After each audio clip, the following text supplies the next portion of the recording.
തിരുവനന്തപുരം വർക്കലയിൽ floating bridge തകർന്ന് 15 പേർക്ക് പരിക്ക്. 2 പേരുടെ നില ഗുരുതരം. ഫ്ലോട്ടിംഗ് ബ്രിഡ്ജിന്റെ കൈവരി തകർന്നാണ് അപകടമുണ്ടായത്. കൂടുതൽ വിവരങ്ങൾ നൽകാൻ ഷിജോ ചേരുകയാണ്. ഷിജോ കുര്യൻ, എപ്പോഴാണ് ഈ ഒരു അപകടമുണ്ടായത്? പരിക്കേറ്റവരുടെ നില എങ്ങനെയാണ്?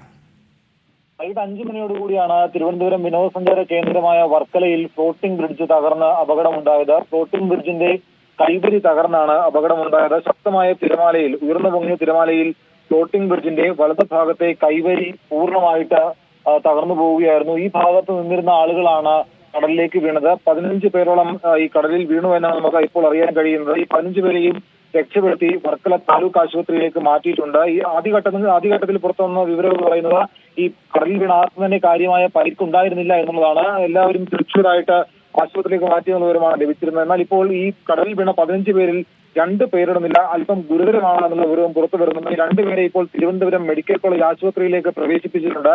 ഇവരുടെ ഇപ്പോഴത്തെ ആരോഗ്യസ്ഥിതി എന്താണെന്നുള്ള വിവരങ്ങൾ പുറത്തു വന്നില്ല. അല്പസമയം കൂടി കാത്തിരുന്നാൽ മാത്രമേ ഈ മെഡിക്കൽ കോളേജ് ആശുപത്രിയിൽ പ്രവേശിപ്പിച്ച ആളുകളുടെ ആരോഗ്യസ്ഥിതി എന്താണെന്നുള്ളത് സംബന്ധിച്ച കൃത്യത പുറത്തു വരികയുള്ളൂ. 2 മാസം മുമ്പാണ് വിനോദസഞ്ചാര വകുപ്പ് വർക്കല പാപനാശം ബീച്ചിൽ ഫ്ലോട്ടിംഗ് ബ്രിഡ്ജ് ഉദ്ഘാടനം ചെയ്തത്. അവധി ദിനമായതുകൊണ്ട് തന്നെ ഇന്ന് കൂടുതൽ ആളുകൾ വർക്കല പ്രദേശത്ത് എത്തിയിരുന്നു. വർക്കല വിനോദസഞ്ചാര കേന്ദ്രത്തിൽ എത്തിയിരുന്നു.